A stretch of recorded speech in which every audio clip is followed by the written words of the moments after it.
Coming down. Does he have it? Medeiros is going to get it. Haven't got it! He's on the outside line though, going into the fastest corner on the circuit. Surely this can't work. Dominic Ligner has got a sensational run outside line now though for the heavy braking zone.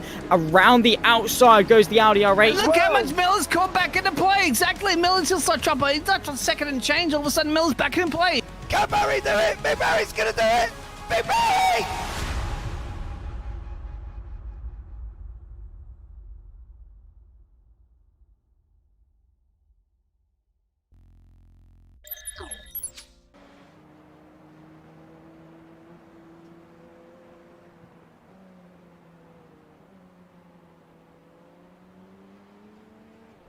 Season 1 as Luke Maxwell and Simon Edwards go into battle for this championship. Simon Edwards behind at the moment, trying to become a 5-time champion.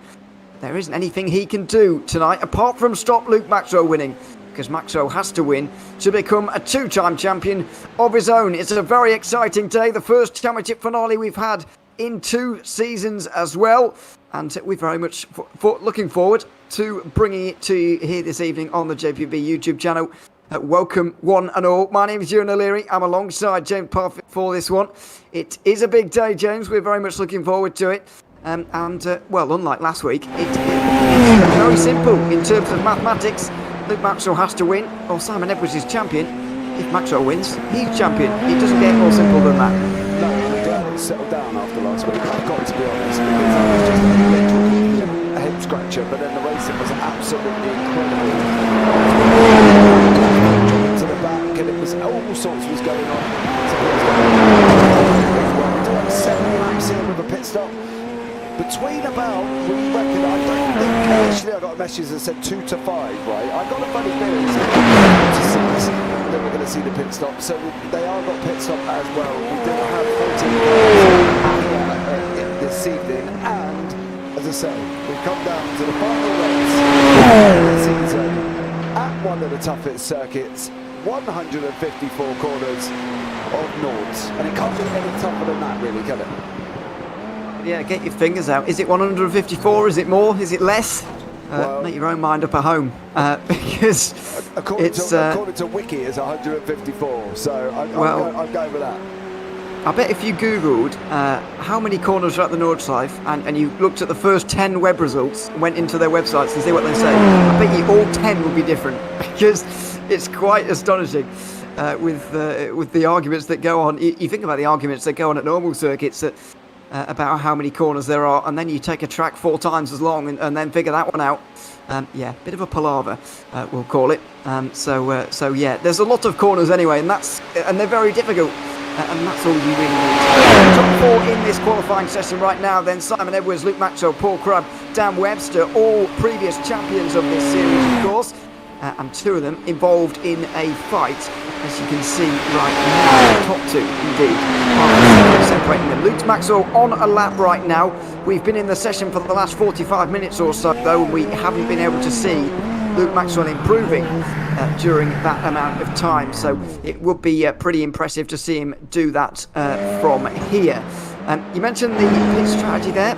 Yeah, I reckon it could be even 3 to 5 laps, to be honest, in terms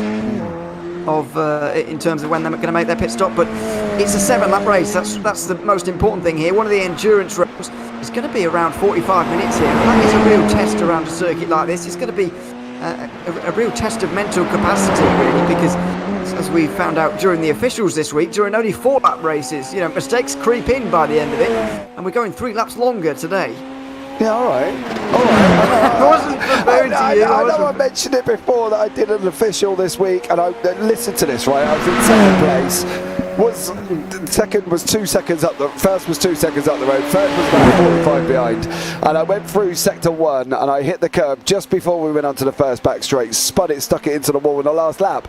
I didn't think I would tell you that, and you were going to refer to it during the broadcast. And despite what you say, I know where you were digging on that one. I don't know. I think that the thing that nailed it for me is the fact that 45 seconds behind you was the next car, and you were in second, which really just described to me the attrition that was going on there.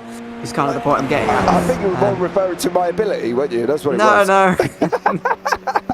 No, of course. Oh, right, so I've got no ability. Is that what you're saying? Oh dear, no, I'm digging myself even a bigger hole. But no, it's just one of those circuits, isn't it? And we don't very rarely get to them, these kind of circuits. Bathurst, I would say, another one of them, where you can really gain and lose everything in one race, really. We had that earlier on in the season. It made for a good sprint and feature round.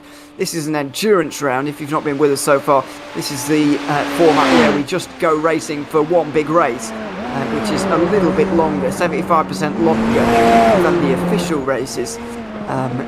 Whereas the sprint and feature format takes on slightly shorter races with a reverse grid for race 2, or partial reverse grid for race 2. So that's where the differences lie throughout. And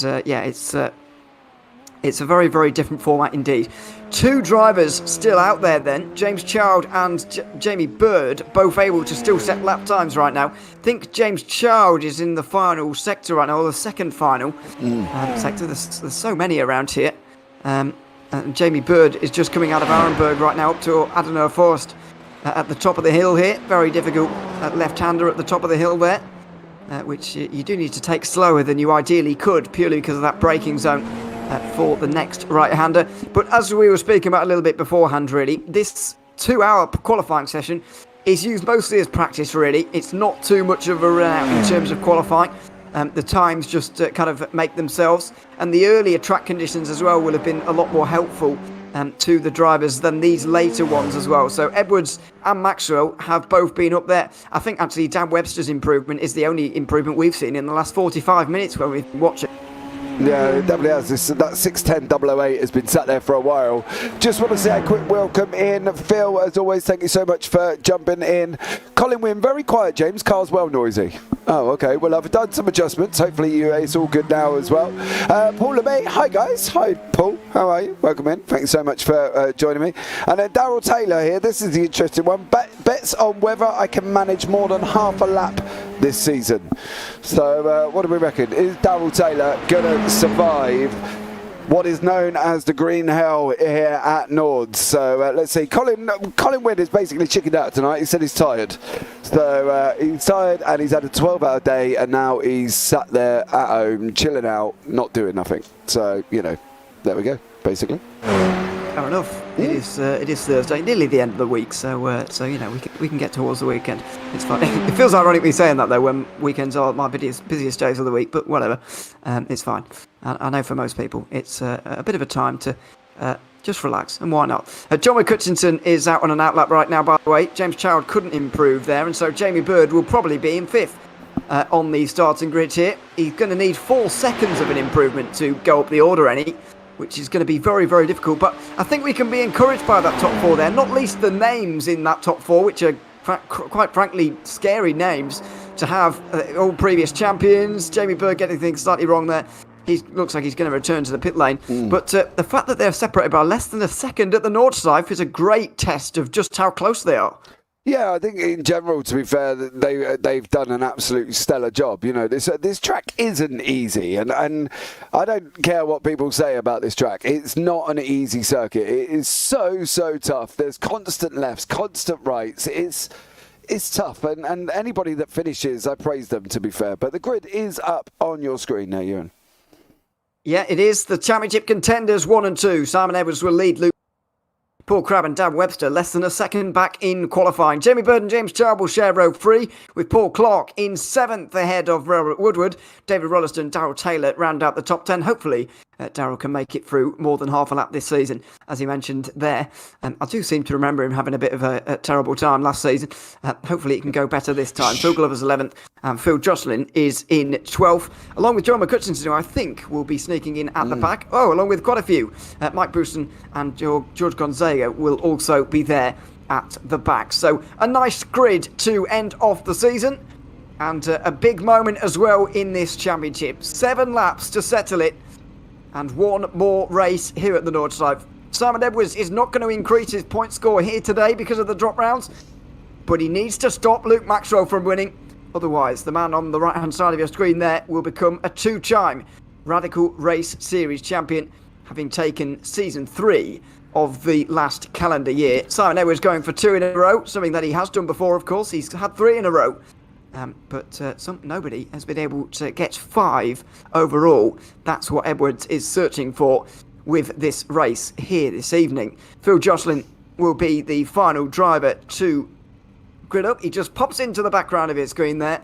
And we are ready to go racing one final time in the Radical Race Series 2023 Season 1. The lights are going to come on now. Edwards on the outside, Maxwell on the inside. They dive on the short run towards turn 1. The pole sitter often takes it through here and has again. Simon Edwards will lead them on to the hats and back for the first time. Maxwell in second, and of Crabb and then Webster. The top 6, 7 remain the same. The top 8 indeed, they all go single file onto the hats and back for the first time. Not an easy section of the road to overtake. Paul Clark's gone off though, and off he goes in a big way actually with James Child. There's Clark going backwards. I think Robert Woodward has gotten through that one. It was John McCutchinson who'd really gained. He's already up to 9th place, and fair play to him. But bad start, I'm afraid, for Paul Clark.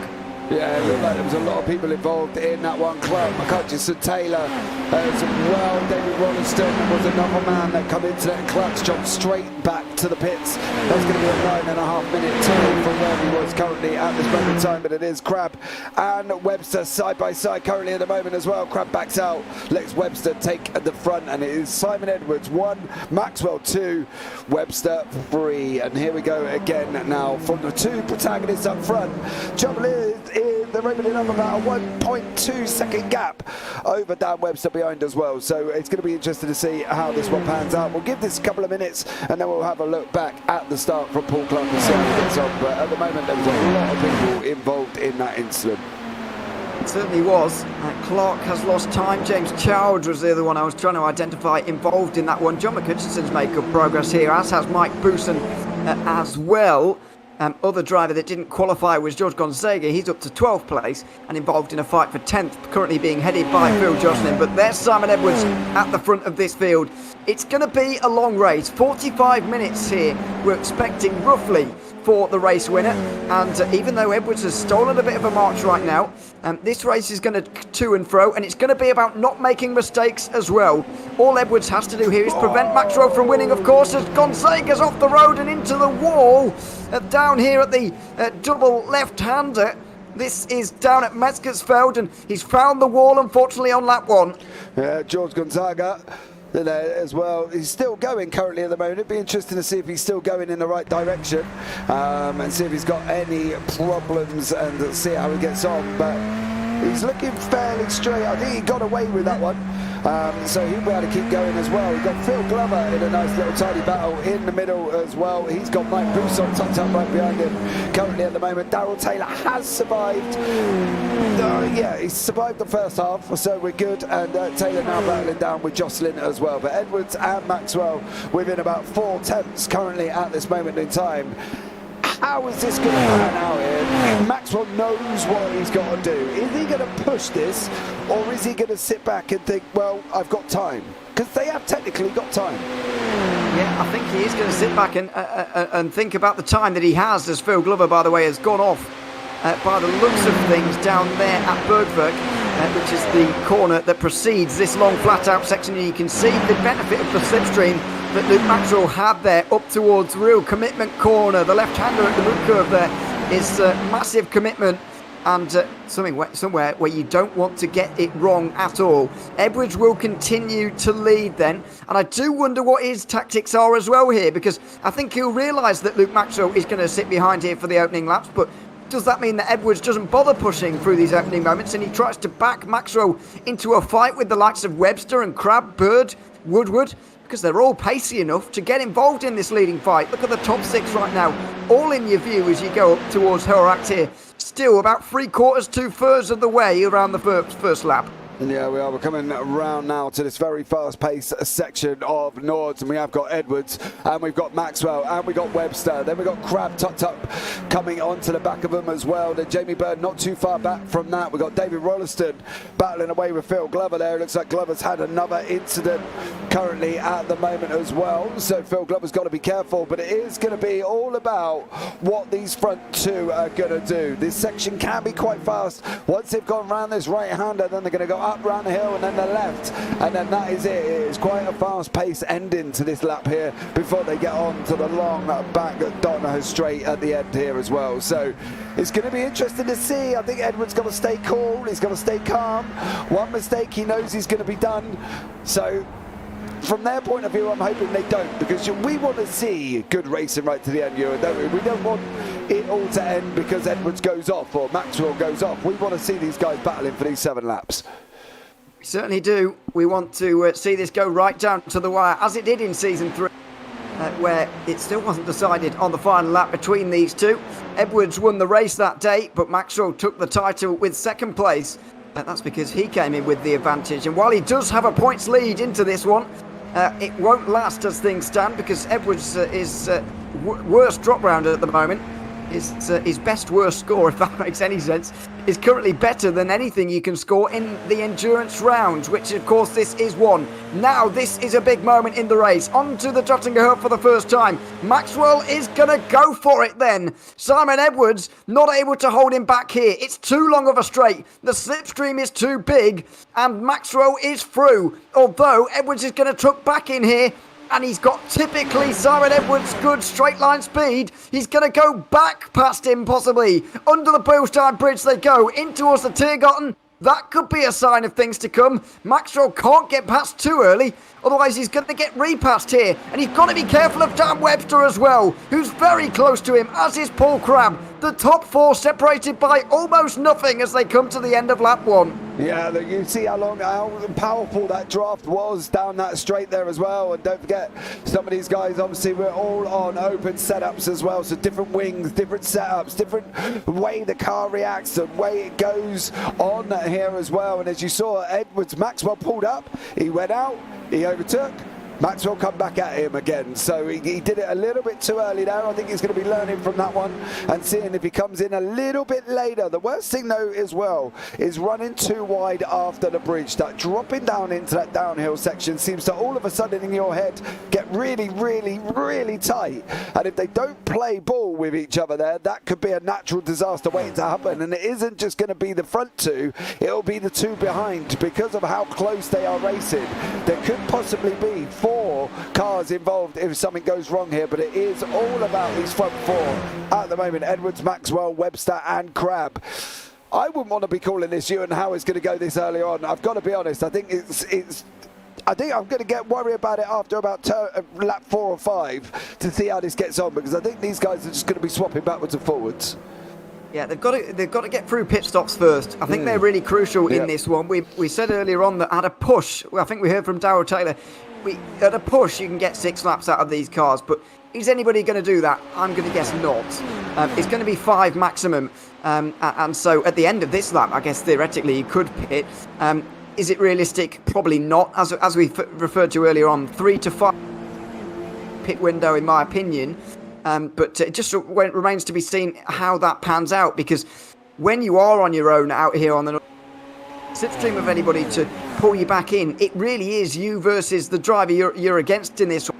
And so out of these 4, the driver that pits on their own might well come out of it either in front of everybody else because they've been fighting with each other, or well behind everybody else because they've not been drafting as the others have. So let's see which one turns out to be the right call. But the worst thing for Luke Maxwell is here that he doesn't really know which one the best one is right now. And even just following Simon Edwards wouldn't be good enough, because what if Dan Webster and Paul Crabb get into the lead? And what if they start battling over 3rd place? That's no good for Webster. That's no good for Maxwell. It's, Edwards doesn't care whether he finishes 1st or 15th today. As long as Maxwell doesn't win, he does not care. So it's an awful situation for Maxwell to be in. I can't imagine how he's feeling in the car.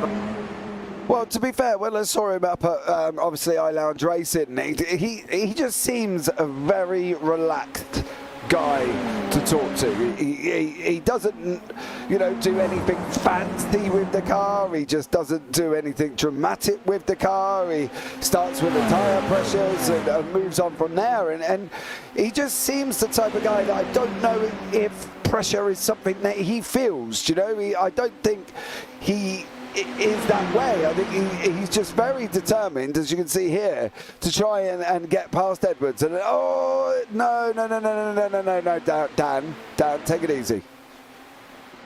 I think everyone's taking it easy. Yeah, I don't think that would have been a good idea there, because he was carrying a massive overspeed, Dan Webster. But I think from Maxwell's point of view, I think we're more probably feeling the pressure than he is, to be honest. I don't think he's that much under pressure at the moment. I think if he got to lap 5, 6 and he was in the same position, then maybe. But I don't think he's probably feeling it at this moment in time. I think from his point of view, he just wants to keep it on track. Oh. Here goes Webster. Here goes Webster. Up the inside, possibly. He's not involved in this fight, of course, and he wants to try and get positions.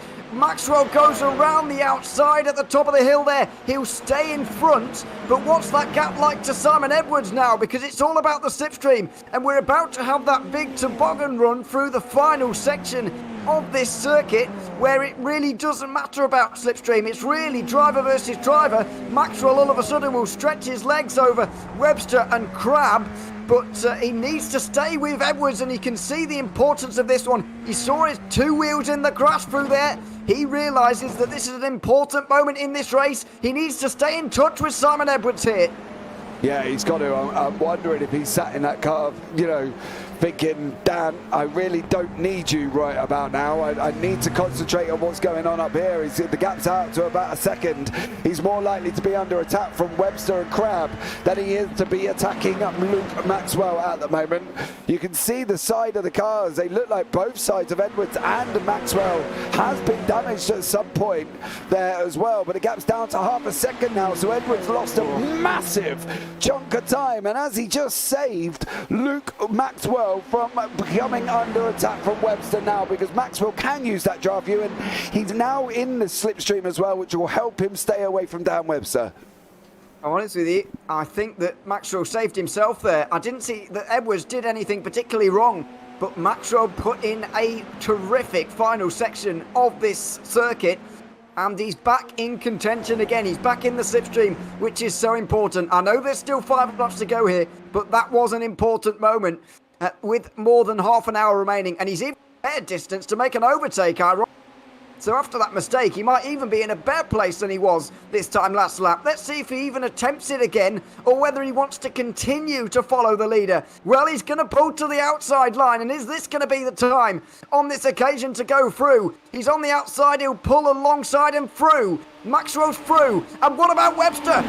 Dan Webster's coming on the outside line here, side by side into the tear gun. Webster backs out of it again. Paul Crab's barely touched the throttle so far this race. He's pulled along by everybody here, and Luke Maxwell is in championship winning position, I should say, for the first time today. Yeah, but he's just gone across the fastest lap of the race on a 6:12.962. We did see 6:10s in practice, so we'll say, or practice stroke qualifying, or quali practice, whatever you want to call it. It was down to a 6:10. I think from Maxwell's point of view now, he has really got to try and do 2 things. A, put the hammer down and try and gain as much possible room as he can and try and survive. You know, I would say there was a B, but I don't think there is. I think that's the situation. I think he's got to try and put the hammer down now and try and open up this gap. He's got it out to half a second. We are going on to another draft straight, so let's see how that one pans out. I promise you there are other people involved in this race as well, but this is where the action is here with the front for Ewan, and it could just be the defining moment there of Maxwell getting past. Well, let's see. And let's remember how much discussion there has been so far this season about tyres and conserving them and making sure they can get to the end. This is a longer race. This is 75% longer than what we have seen at most of the other races this season. We've seen only 2 other endurance rounds so far. One of them was Rudskogen, and I can't remember the other one. I can't remember. It was a very long time ago. No, that's why I don't remember. I wasn't there for that one. So yes, it's not a format we see very often, and tyres are going to be very, very important to conserve throughout this race. So Maxwell has got to strike that balance between keeping Edwards at bay and keeping the tyres in check. And right now, Dan Webster and Paul Crabb could be Luke Maxwell's best friends because they're applying all the pressure to Simon Edwards. Yeah, I think that's the thing now for Edwards. He's got to be in that position as well, sitting there thinking, I don't need you, Dan. Like, you know, at the moment you're more of a bad spot that won't go away because I need to concentrate on going forward. And when you've got Dan Webster, and Webster's looking like he doesn't care if these guys up front are in the championship position. If he's got the opportunity, he's going to make it. He doesn't just have to sit there and follow. It's a race after all. It's not a roll over, let's tickle your belly, son, you go ahead. It is a race, and from Webster's point of view, if he wants to get involved, he will get involved. So from Edwards' point of view, not only has he now got to try and push forward like Maxwell was, he's got the ever-looming Dan Webster behind him.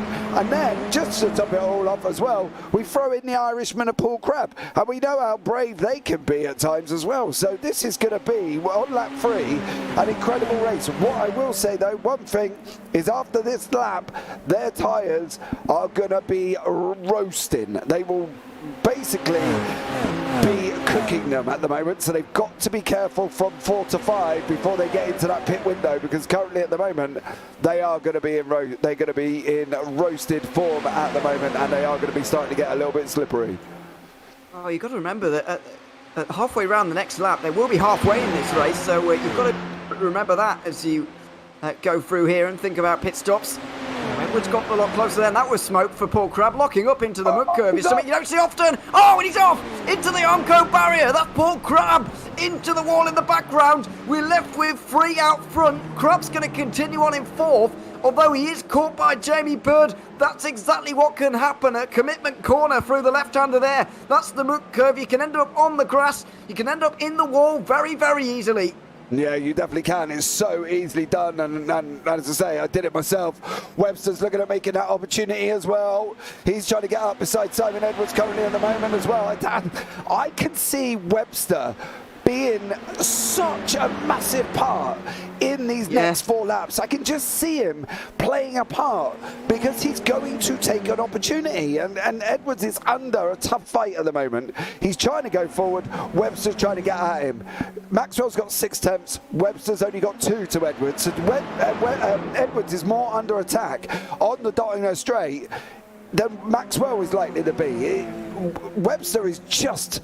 He's there, Ewan, and he is going to be that spanner in the works. He's going to be involved somehow in this, I feel. Billy is, and he's really strong off the carousel as well. I don't know if you remember last lap, but he did exactly the same to Luke Maxwell. And in a weird way, it helped Maxwell overtake Edwards. Now, will it flop around and swing around about in the same way as it did for Luke Maxwell? Well, we'll wait and see here, but Edwards has got a bit of work to do here, down the bottom of the hill to catch up again. There's the view from Webster, who was the final driver, by the way, to win a Radical Race Series Championship before the Simon Edwards era began, I guess, where he's won 4 out of the last 5 seasons.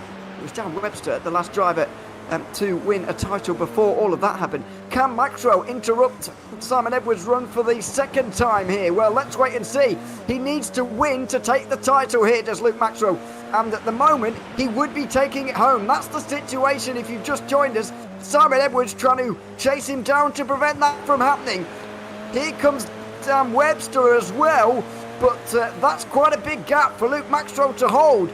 Going on to the Dottinger Ho here for the 3rd time, and here comes Dan Webster as well. Are they getting dragged into a fight for 2nd before they've even caught up to Maxwell here? Well, it's less than 1.3 seconds now, but what's the use of that? You've not got the slipstream at that distance, and Simon Edwards will begin to worry a little bit, I think.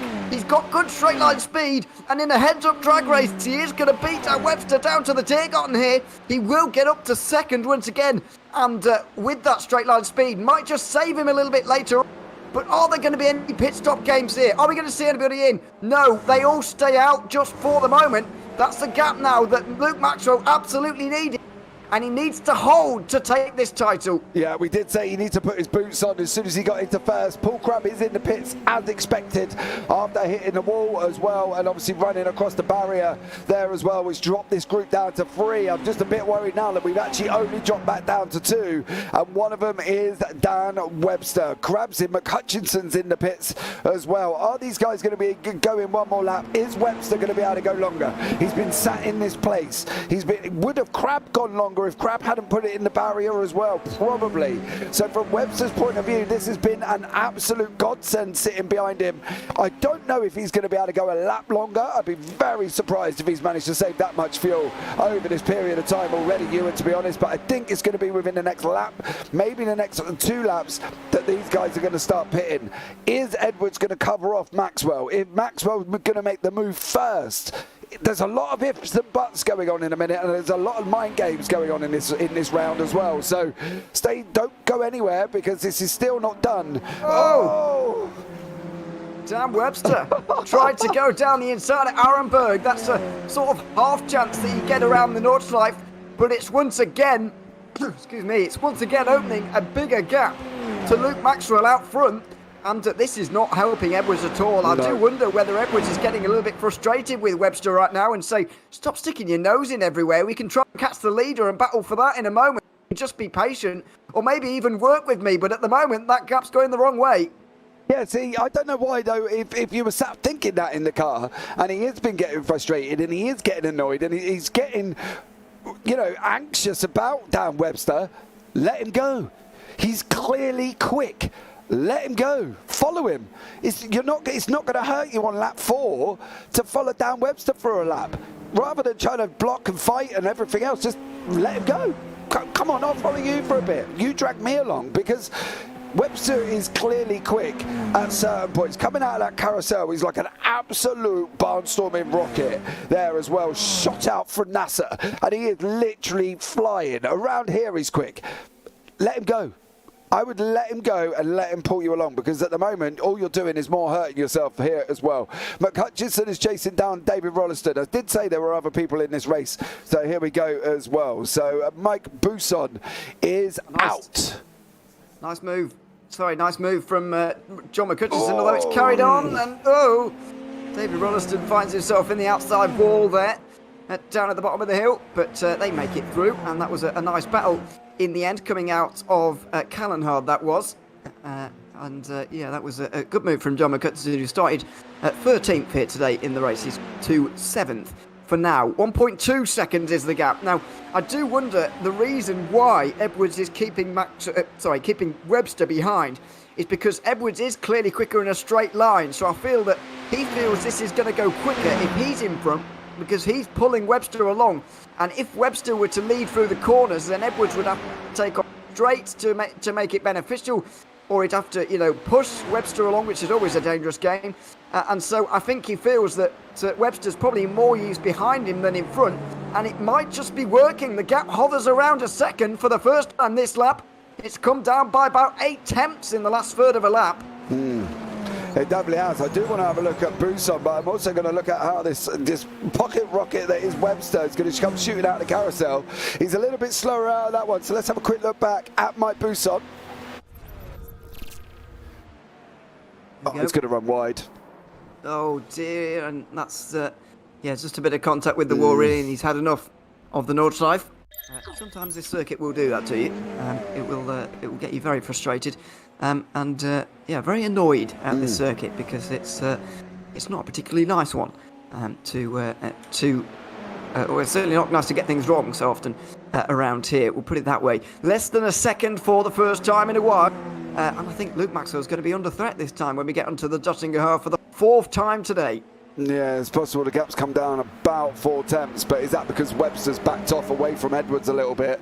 He was a little bit slower than he had been coming out of carousel. He lost a little bit of time, which has allowed Edwards to push forward, So now this is it. This is going to be the run out again here as well. They're both, you can see the gap is literally near enough the same between the front 1, 2 and 3. So it's going to be that run on to the Dotino now to see how they get on. But Maxwell's getting a poor exit there. That allows Webster to close the gap, and it's back out again at 6 tenths here to Luke Maxwell. So is he just saved himself again? Oh no, it's back down to 4 again. So this is just going to be a straight freeway run here, and I think it's going to be if Webster can stay ahead of Edwards. If Webster can stay ahead of Edwards once he gets past, I think we could be in for a different story. Well, is he going to get involved? It does seem that he does want to get involved with these top two. I'm not sure if he quite realises what is at stake here, but let's not forget he's got his own title to think about here, his own championship. He can gain points today. It's just going to cement his 4th place, I think. I don't think there's any hope of him catching Hutchinson or indeed losing 4th place to those behind either. I think Paul Crabb might be vaguely challenging him, but I don't think it's under any real threat, I should say, as of right now. Let's see, though, what he does. He is going to pull to the outside line on the Duttinger hole. Now then, we could see a fight between these two. Webster pulls alongside a lot later on in the straight, but he's not as quick in a straight line as as Simon Edwards is, and maybe not even as Luke Maxwell is either. Edwards back to 2nd then, as they complete lap 4. Is this going to be a pit stop this time around for them? It is for all of them. They're all in at once. Maxwell leads them in, then it's Edwards, then it's Webster, and now it's all about pit stop times. How long do you have to spend fueling your car for the remainder of this one? Just 3 laps to go. It's all about getting out in front if you're Luke Maxwell here. And he's going to know that. It's not going to be a long stop as Jamie Bird and Robert Woodward will pull in just in behind them. Oh, Edwards is off before. Wow, Edwards has done this one fantastically. And as long as he has the fuel to continue here, he's back in the lead of this race. Yeah, it's going to be interesting to see how that was there. That was nearly a 2-second stop quicker from Simon Edwards over Luke Maxwell. Has this been right, though? But look at this. Paul Crabb is back in the action again in 3rd place after he's already pitted once as well. So Crabb could be playing a part, but Maxwell is 7 seconds up the road with 1.6 further to Simon Edwards. 2 seconds on the pits is massive. Has he going to be able to have enough? That's going to be the question, and whether or not he's going to be able to get to the end of this race. He's generally not very wrong normally, so I wouldn't be surprised here. But Jamie Bird is battling away. He has got Dan Webster in front of him. Is Webster going to be able to perform and show the speed that he's had from the beginning of the race? As Jamie Bird's looking at trying to go around the outside. Here we go. And he is. Bird's through. Webster don't seem to, I don't know, was he being dragged along by Edwards and Ewan? Because he doesn't seem to be that pacey after the pit stop. I think it's just a case of getting back up to speed again, actually, after the pit stops with that one. But yeah, Jamie Bird's back through again. Dan Webster just behind. Robert Woodward not too far away. John McCutchinson as well. That's all going to be a big fight towards the final podium position, really, because I don't see Paul Crabb getting involved with the top 2 now. Simon Edwards and Luke Maxwell, 1 and 2. If things stay as they are, Simon Edwards will be a 5-time Radical Race Series champion. But if Maxwell gets up there and makes an overtake, then he will become a 2-time championship winner in this series. The stakes could not be higher here in the final round of this championship. The gap is a couple of seconds between the two of them, and Edwards needs to make sure that this little bit of a gap that he's fought out through the pit stop cycle is going to become a race-winning one and a championship-winning one by the end of the day. Yeah, we'll be interested to see how this one pans out. It's not going the right way for Maxwell. It's just started coming down to 1 point, well, back out again at 1.9. Was 1.6 when they come out of the pits, but now on 1.9. It's not going the right way. From Maxwell's point of view, it's not going the right way. And how much of a stellar season this young man has had. This would be so cruel, so cruel if he cannot wrap this up at Nords this week. I don't know, the feeling that this guy should have after this, considering the amount of effort, the amount that he's put in, the dominance he's been this season, to lose it on the last one is just, that's got to be worse than a kick in the bits, I've got to be honest. Absolutely. There's more than 700 points available, by the way, each season, or this season anyway, in the Radical Race Series. And right now, Simon Edwards is winning this title by a whopping, 3 points? 2 points even, sorry. There's over 700 available. He's winning by 2 points. It's been a ridiculous season on the Radical Race Series, possibly the best ever, and it's coming towards a great finale right now. The pit stops have certainly shattered this field, but you've got to remember that when they left the pit lane there, Maxwell had nearly 20 minutes to catch Simon Edwards, and when you put it like that, you suddenly realise that actually this might just be achievable for him to at least catch him, and we can at least see the fight between the two of them as Dan gone wide at the big braking zone down there. John McCutcheon catching them both in this battle for 5th place. Yeah, I'm not quite sure what's gone on with Webster. He's done the pit stop, and he's going backwards more than he's going forwards, which is a little bit worrying considering how much involved he was in that front battle. And you would have hoped from Webster's point of view that he still would have been involved in that, because your gap's out to 2.5 at the moment here at the front. And there's a big puff of smoke there as well. Was that Jamie Bird possibly in front of him? But now this is looking like a Bird, Woodward, Webster, McHutchinson battle. But I don't know, I would have wanted to see that three-way fight. That four-way fight was really high up, and it would have been so good if we kept 4 cars together there as well. Quick question from Colin Wynn in YouTube. Do you think Simon only took Riz? Judging by his pace right now, no. Because look, he's very quick. Look, I've got no idea what the strategy was. I think that, Colin Wynn Paul LeMay suggesting that neither of them took any, which is possible as well. But they did remark that it would have been brave to do that. So I'm not personally very sure at all. It does seem, judging by the gaps to those behind, that neither of them took very many tyres, if any, during that pit stop there. I just think that Edwards spent a little bit of that race in the slipstream of Luke Maxwell, so he would have been lifting off quite a lot, and so saving a bit of fuel. I think because the gap was actually quite small in the end, that the few litres he did save of fuel allowed him to jump at Maxwell and then get out a second or two in front. So I don't think it's really quite as complicated as we might be thinking. It could just literally be down to fuel levels between these two, and Edwards may be doing this one right to the very milliliter here in terms of fuel. I don't think there's going to be an ounce of fuel left in Edwards' car by the time this race is finished. I think he's tried to calculate this to absolute perfection. Yeah, I wouldn't want to hazard a guess to see how this is going to go now. I want to jump back to Woodward, because there is McHutchinson, there is Bird in front. This is your battle, of course, for 4th place. I don't think McHutchinson's going to get Woodward this time around, mind you. I think Woodward is just going to carry too much speed. If you're generally in front by the time you go over the Millstone Bridge, you're going to be should technically survive for the rest of the lap. Now it gets down to, well, back out again, I should say. I'm fearful now for Luke Maxwell. I'm fearful that that's it. That's the run. That's going to be done. I'm worried that he's not going to be able to get back on. He's got 2 laps to go, or basically about a lap and a half, should we say, and he's not making inroads. If anything, Simon Edwards is making more outroads than Maxwell's making inroads. Yeah, certainly is. And Dan Webster's had a terrible time here. He went into the pit lane there, and he's now gone back to the box. That might be it for Dan Webster's season, I'm afraid, where he has finished 4th in the championship standings, still searching indeed for his 2nd title in this series. But this free car battle for 4th is looking an interesting one. I do fear for Luke Maxwell as well, though, that he is going to struggle to catch Simon Edwards, but he absolutely needs to.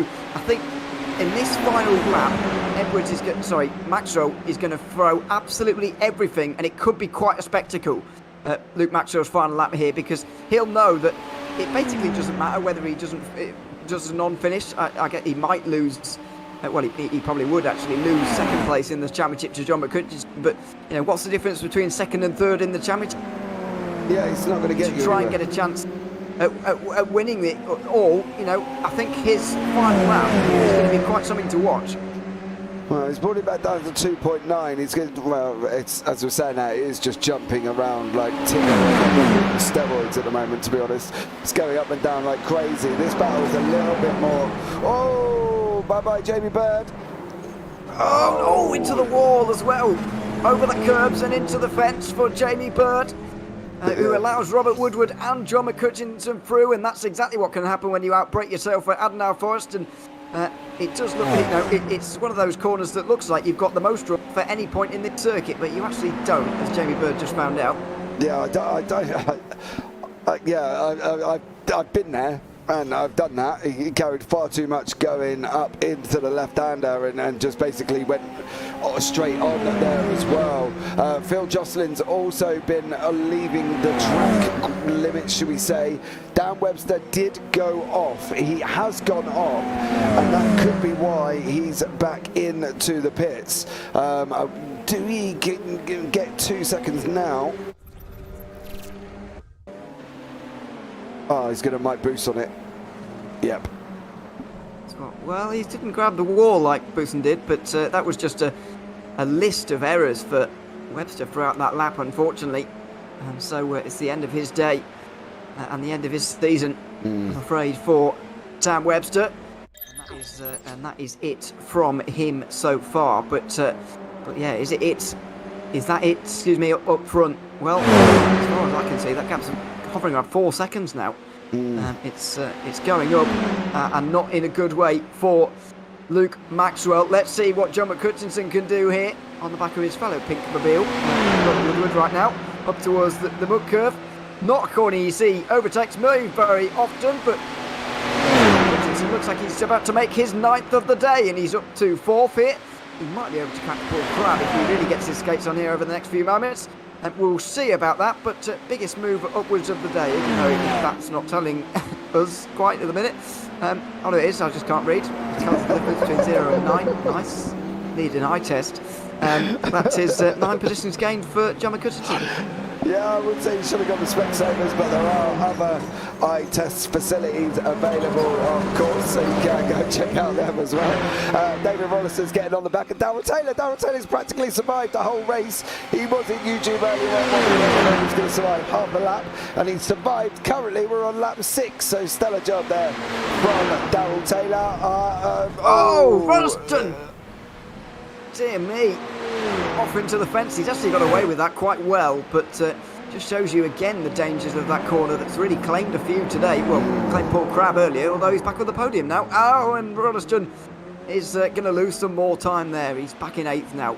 Yeah, I think he's damaged in that car as well, but I think... Oh dear, Luke Maxwell's off the road! Luke Maxwell off the road! And that could be it for the title! There it is, and he's gone back to pit lane as well. He was giving it absolutely everything to catch Simon Edwards here because he absolutely had to. He knows now that the game is up, and Simon Edwards will know that it's almost a lap of honour for him in the final moments here. This is the moment. Up in towards the gravel he goes. He's pushing as hard as possible. He gets onto the grass. Nose first into the fence, and that is how Luke Maxwell lost this championship. Such heartbreak for him after such a good season. This is the way that it ends at the Nordschleife. That is so... Do you know what? That's... two things come out of that, right? One, that is dreadfully unlucky. Absolutely guttering for that man. But what I want to look at is how he comes off this. He's going straight. There is no reason, technical reason for that car to go there. It should have just run up the grass. It's so unpredictable with the build format and how this is done. That just shouldn't have happened in general. That should have just been a nice straight run off the grass and carry on. But for Luke Maxwell, it ended in the situation that he's in now. Is it Simon Edwards? Is this what we're looking at now? He's got a lap of the Nords remaining. He's got 12 seconds over Crabb. Maxwell's in the pits. Webster's in the pits. Rollo's out. Buson's out. Edwards coming round to start the final lap of the race. And as you say, lap of honour. He's just got to finish. I wouldn't be surprised. His last lap was a 6:16. What are we predicting for his next one? 6:20? Quite possibly. We do have Luke Maxwell in the interview waiting now. We might be able to chat to him with still more than 5 minutes remaining in this one. We might be able to chat with him with just what happened there. Real heartbreak for Luke Maxwell here in the final moments of this championship. On the penultimate lap of this championship, he's crashed out, wasn't able to get to the win, and unfortunately that is going to be it. It's going to go to Luke. It's going to go to Simon Edwards, and John McCutcheon, by the way, is going to get into second in this championship right now as well. Let's bring in Luke Maxwell here on this final lap to prevent him waiting around longer for partly. Luke, welcome to the booth. Sad to have you here before the race is over. Just to tell us what happened there on that penultimate lap. Well, I was just giving it my all really to try and keep up, and in the end, too many mistakes. Tyres were very hot, and I just couldn't keep the pace of Simon. Massive congratulations, brilliant championship overall, and we've had a great battle throughout the series. So I can't really have too many regrets, to be honest. And it's been great fun to watch you as well. I mean, were you surprised though that Simon Edwards came out in front of you after those pit stops in the manner that he did? Not really. We've done a couple of runs together and a bit of practice this week, and he's definitely been able to hold the car longer for on the tyres and stuff. So I think I probably did overfuel a touch, but he may have underfueled a little bit as well. So I was thinking if I can keep in his slipstream, I'll be all right. But yeah, he was just too much pace tonight. So that's the way it goes. It certainly does. I mean, overview of this whole season as a whole, then, Luke. I mean, you have dropped to third in the championship now, but John will actually overtake you in that one. But I suppose it won't matter to you too much now. How would you assess this season overall after all that's happened? Yeah, I think overall I've definitely improved. My driving's got better. I'm faster. I think I just need to be a little bit more consistent at the top pace now, and a bit gutted really with Brands Hatch. I think I could have done a better job there. Just a bit unlucky, I suppose, on that feature race. But it was always going to be a tough ask tonight. I think to win at Nords, is on an endurance as well. So I gave it me all. I've been practicing all week and did it my best, but it wasn't quite enough in the end, unfortunately. Unfortunately not, but I'll commend you for your effort all season long. Fantastic to watch, Luke. We'll let you go now. And commiserations on the championship, but it's been great to have you for another season, and hopefully we'll join you next season as well. Cheers, guys. Yeah, I'll be back for sure. Very much look forward to seeing you there, Luke. Thanks very much for joining us. There we are, Luke Maxwell. I'm sad to hear, really, James, before the end of the... Sad to hear Luke Maxwell. It seems to be pretty upbeat despite the situation, and good to hear that he'll be back fighting again next season, and I'm sure he will be. Yeah, I think that's going to be the interesting thing, is the fact that he's going to come back. I'm sure he's going to bounce back even stronger. I think, Colin Wynn, just emojis in YouTube, Paul LeMay, no, it's just gutted, but he doesn't sound that gutted, and that's what we were talking about earlier on with Luke Maxwell. He just enjoys his racing, and I think from that point of view, he's going to come back next season. He will come back again. He will be even stronger, and I think he's just doing a stellar job. And he said he's improved every single race and every single year, and he's just got better and better and better. And now he's just got to work on one thing: is consistency. I can see next season. We've said this season has been one of maybe, if ever, the best ever, right? I can see next season just going off like a fireworks display on New Year's Eve. Like it's just going to be incredible, I think. It certainly is. Well, nobody in the Radical Race Series has got even half of the championships now. He has 5. Paul Crabb is second in this race, and he's second on the all-time championships list as well with 2. Plenty of names with just the one, by the way, including the names in third. And the one we were just speaking to there, Luke Maxwell, and of course Dan Webster, who is in there. Don't think I'm forgetting anybody. No, I don't think I am. That's it in terms of the championship winners. But Simon Edwards has more than double the rest of them, and you've got to say that despite the things have gone his way in this race, maybe throughout the season as well, you can't say that Simon Edwards doesn't deserve it, and he's a 5-time champion for a reason. Yeah, exactly, as well. Phil Glover has been off the track, and he did, well, it just says he's crashed, so let's have a look. Let's see. Oh, this is into the tear gun. Maybe I think I saw him off this corner earlier on in the race, actually, when he was actually in a real big fight. Oh, he just... Is he out of fuel? I think he might just be setting his... No, he's setting his fuel settings just before going into the pit lane. I think he's making sure that the sim adds the right amount of fuel there by just stopping on circuit before going into pit lane, which is fair enough, because you do need the right amount of fuel before you before you enter, of course. And so Strange to do it there. it is very strange. Yeah, you'd normally do it here, but I think he just forgot maybe on this final lap. But there we are. 7 final laps of this season, and thrilling laps they were here at the Nordschleife. But the Radical Race Series typical finale has once again thrown up a familiar winner. Simon Edwards is going to be a 5-time champion of this series, and he's gone back-to-back as well for the 2nd time in his career. Through the final corner, and Simon Edwards conquers the Nordschleife again. He is a champion in the Radical Race Series for the first time in 2023. And deserving he is indeed. 2 more previous champions coming to the line here. Paul Crabb, who's won it twice, looks like he is going to finish 2nd. The short run to he's out of fuel, but John McCutchinson knocks him over the line, and Crabb will finish 2nd. That was the bizarrest finish we've possibly seen all season. McCutchinson there accidentally helped Crabb to beat him, which is bizarre. Oh, poor John. I don't know if John knew that he was out of fuel, but he definitely gave Paul Crabb a hand there.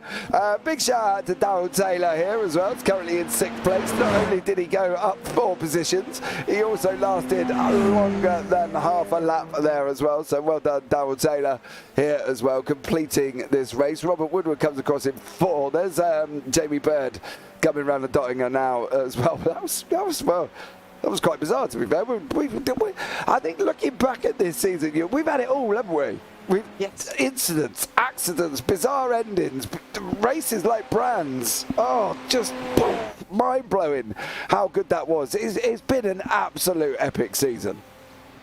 It certainly has. It's been an absolutely wonderful, wonderful season here in the Radical Race Series, and it really lots to come, I'd imagine, about the format. Well, we already know the schedule for next season, but lots to come about the format, I'd imagine, for that one, and very much looking forward to finding out what's going to happen. Because there is so long to go until everybody crosses the line, I think and Paul Crabb's ready already to chat to us. He's very eager. So I think we can we can grab him in for a chat here just before we have to do the race results, because we've still got a lot of drivers with around half a lap to go of their season. So we'll call them over the line as they come. But for now, let's talk to the man who finished in 2nd place there, Paul Crabb. Welcome, Paul. Good to have you here. It was a bit of a bizarre ending there. You seemed to run out of fuel and get pushed over the line by someone who was trying to overtake you, which is a bit weird. But how was that final lap? Oh, stressful. Popping out of the carousel didn't help. It was okay until then. And then I had just enough down the straight and ran out of fuel going into the final turn to the finish line. But I think the finish line is just after the turn, so it was okay. It's very early, certainly, just out the final turn. I mean, in terms of that race, came into the pits with the lead, or you were near the leaders when you came in the pits. Just that little bit of a mistake at that really committed left hand that obviously scraped down the wall. Do you feel like that really kind of wrote off chances for a race with that mistake there? Yeah, it gave me a little bit of damage, which I had to come in and pit for, and put me 4 or 5 seconds behind. I just had aero wash going around there because I normally nail that corner every time, and I was fortunate to get away with it, to be honest, and come back from it. It was, it's not often you see someone come out the other side of that, so fair play. In terms of whole season reflection, I suppose, how will you look back on this season here? Obviously, you've had more successful ones in the past, but still, you've had a number of good races here. We've spoken to you a number of times. Your placing in the championship is not bad at all. How do you assess this championship overall? Oh, God, bit of a disaster, really. I kept screwing up. So I'm definitely down on pace a bit from the league guys, but I'm clawing my way back. But it's hard work with these guys. It really is. There's no two ways about it. It doesn't look easy. There's no doubt about that. Will we be seeing you next season? Can we look forward to your presence once again? Oh, definitely. I love this league. It's just great fun. Yeah, we love it as well. We love covering it, so we very much look forward to seeing you again next season, Paul. But for now, we'll let you go. Congrats on 2nd place here tonight, and we'll see you next season. Yep, thank you, gentlemen. Thanks very much. Paul Crabb there in 2nd place here tonight at the Nordschleife. Well, there's just a minute to go until the crosses the line for the final time here, James, in this season. And as you said, it's had pretty much everything here, and it would be a shame to see it come to an end, but hopefully a just as exciting one, at least, will be starting up in just 2 weeks' time. We've got a lot to look forward to. Yeah, we definitely have. We restart go again on the 16th of March. So, as we say, in 2 weeks' time. So, if you do want to get involved and you have watched it back and you thought, you know what, I want some of this, I want to be on here, I want to listen to you and nearly burst a blood vessel at Brands Hatch, get yourselves involved because the links are down in the YouTube description below as well. We are just waiting for George Gonzaga to come across the final finishing line here. Do you want to pull somebody else in, Ewan? There's a queue. There is a bit of a queue. I'm going to save Simon Edwards because obviously he is the champion, but I will cover the rest of the podium first, and that includes John Edwards.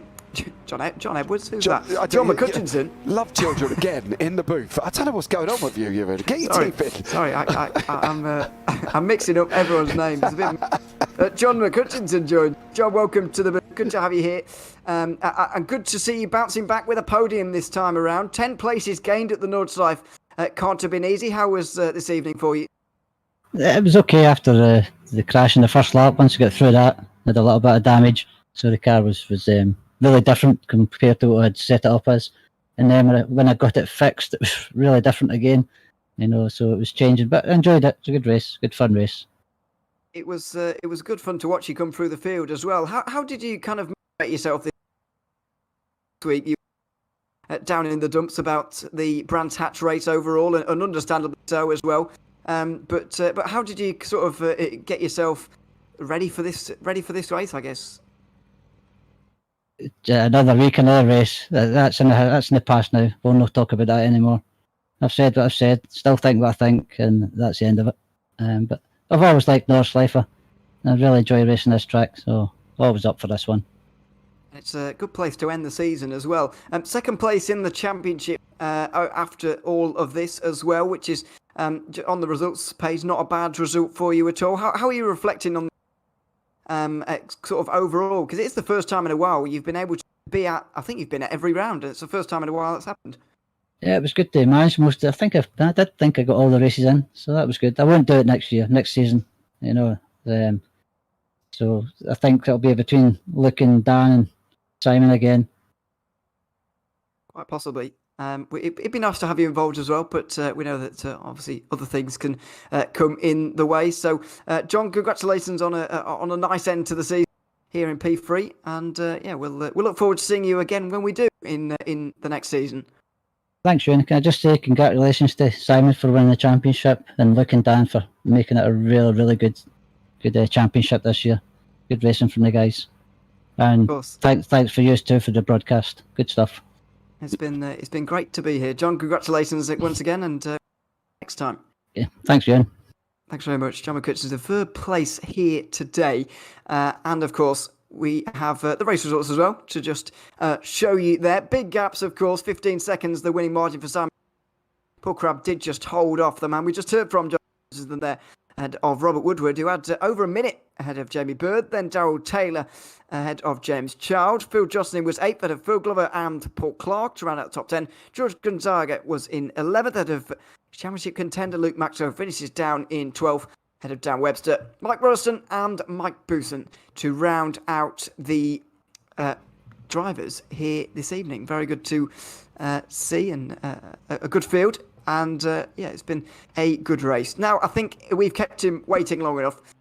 It is time to bring in our champion, Simon Edwards.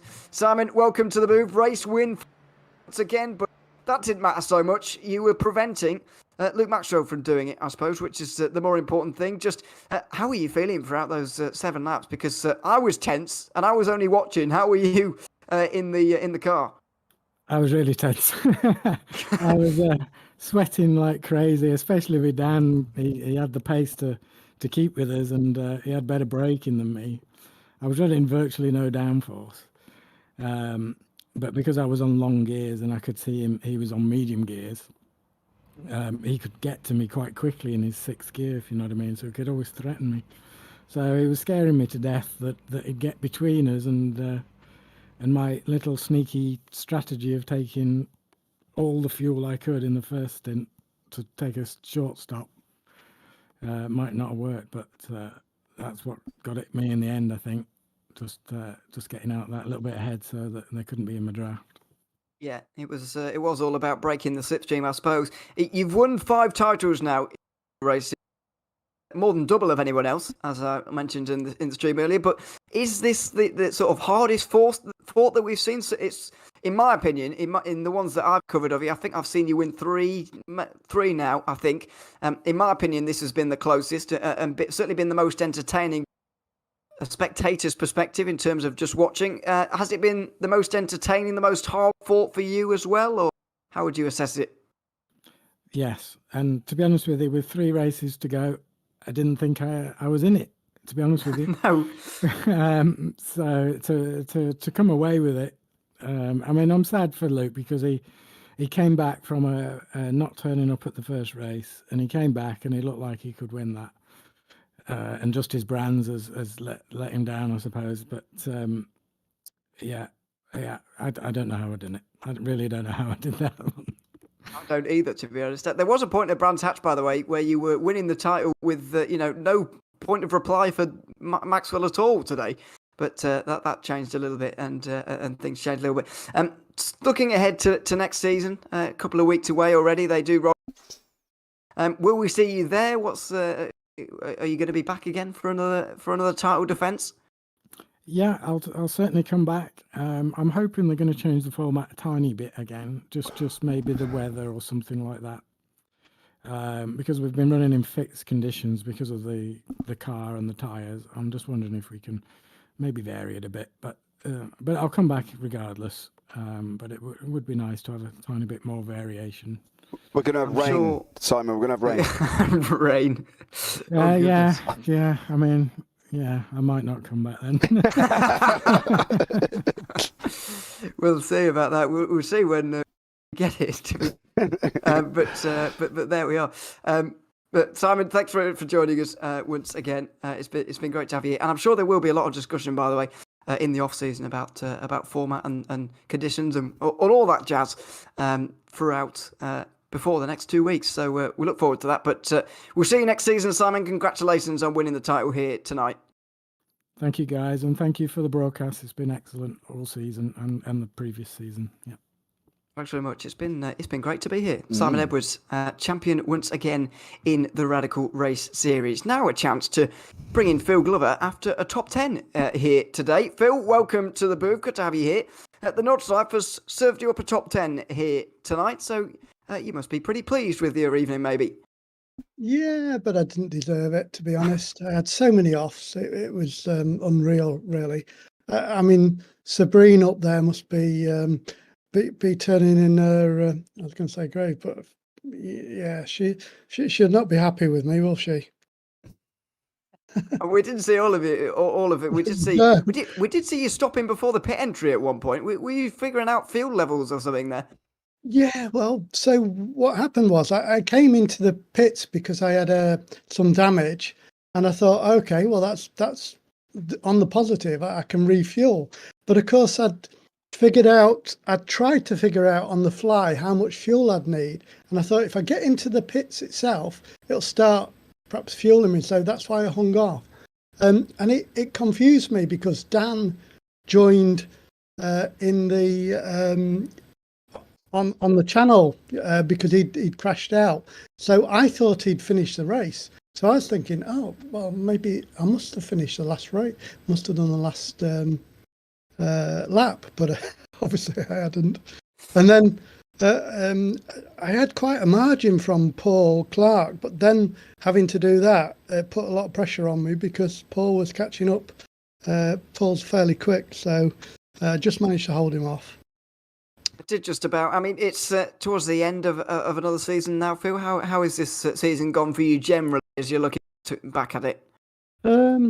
Well, I've had a lot of fun, so that's the main thing to say. It has not gone great for me, to be honest, more recently. So, I don't know. On the positive, that means it's going to be every chance of it being better next year, isn't it? Or next season. I suppose so. If you look at it like that, I guess we will be seeing you next season again, Phil. Absolutely, yeah. I enjoy racing with these guys. It's great fun, and having you guys commentators, just the cream of the crop, really. It's great to be here every week. We thoroughly enjoy it. Phil, thanks very much for coming to join us as you have pretty much every round this season. So we thank you very much for that, and we look forward to seeing you again next year or next season even. Yeah, look forward to that. Thanks very much. Phil Glover there, 9th place here today at the Nordschleife. One final interview as well before the final championship standings that we do now have at our disposal. Dan Webster, who now joins us, 12th place on the day, but was more notably very much involved in the leading fight earlier on. Dan, welcome to the booth. Good to have you here. How were the first 4 laps or so of your race? Because it was quite tense up towards the front at the opening of this race. Hello, gentlemen. Yeah, that was fantastic. The first 4 laps, anyway, were really, really good. I'd only popped into the waiting room there to congratulate Simon, but yeah, really enjoyed that. It was really, really good. I was actually thinking I got a shot at winning this, but obviously I made a mess of it, so never mind. What did happen to you after the pit stops? Because something just seemed a little bit off. It just seemed not quite right. Yeah, I was enjoying our race so much that when I got to the pits, I'd forgotten to actually add any fuel. So then I was frantically trying to add fuel to my pit box thing and made a mess of that, and then ended up adding about 40 litres of fuel. And then as I pulled out the pits, I was looking at my black box to see how much fuel I had on board and slid straight into the wall. So it's just a catalogue of errors there. It's certainly second half of the race didn't quite go as well for you, but looking back at the championship as a whole, you finished 4th. In the end, I think the actual ending standings have done you a little bit badly, really, compared to your actual performance throughout the season. How do you assess it over place finish? I think I had a pretty poor start to the season, so I used up all of my drop scores pretty much straight away. So the pressure was on then to have a good result every week. But I mean, in terms of enjoyment and the actual season, it's the best one by far. It was fantastic. It's really, really good. I would have to agree. Will we be seeing you next season? Yeah, definitely. I mean, I'll join as many races as I can. I mean, this time of year gets a bit busier for me at work, so sometimes I can't make as many, but I shall certainly try. Well, we look forward to seeing you in the next season, of course, Dan. But thanks very much for joining us here tonight. Congratulations on a good season, and we'll see you in a couple of weeks. Yeah, thank you. Thanks for the job you do, guys. Superb. Thanks very much. Dan Webster at 12th place today, but more importantly, 4th place in the championship standings. And we can now bring you those 5 at the end of this season of the Radical Race Series. Simon Edwards is crowned officially champion by 5 points here ahead of John McCutchinson. 6 points behind Luke Maxwell. 59 points behind was Dan Webster. And Mike Bousson actually snuck up to 5th towards the end of that season. Ahead of Paul Clark. James Child was pretty close. David Rolliston, Robert Woodward. They were all there. Paul LeMay got off to a very good start to this season, actually, but dropped to 10th as he couldn't really attend the final third of the season. So that's your top 10. But as I think many people have said, James, the best season of the Radical Race Series so far, and I find it hard to disagree.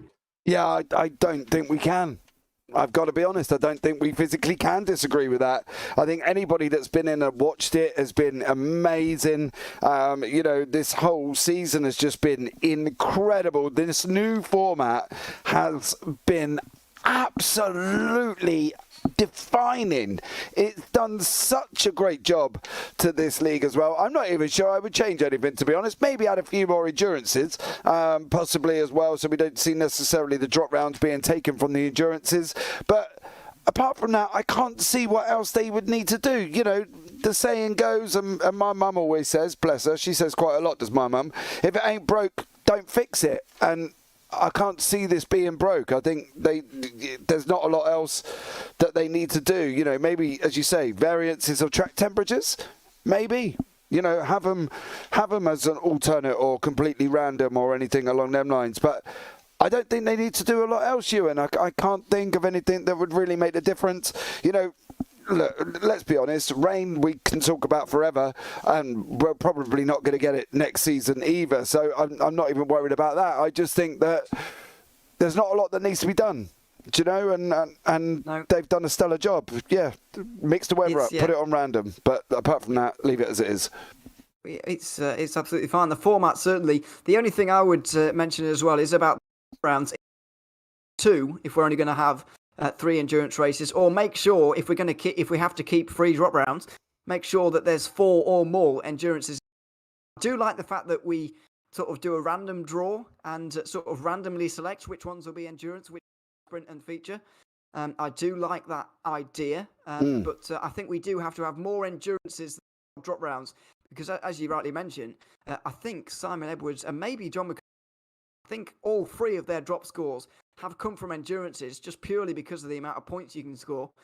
You could, I guess, work around the point system and do something wildly different to make that not as much of a factor, but that's more effort than it's worth, in my opinion. Just, either lower the drop weeks or increase the endurance races in the season. And, as you say, pretty much perfect. And it'd be, an absolutely fantastic season 2, and absolutely can't wait for it.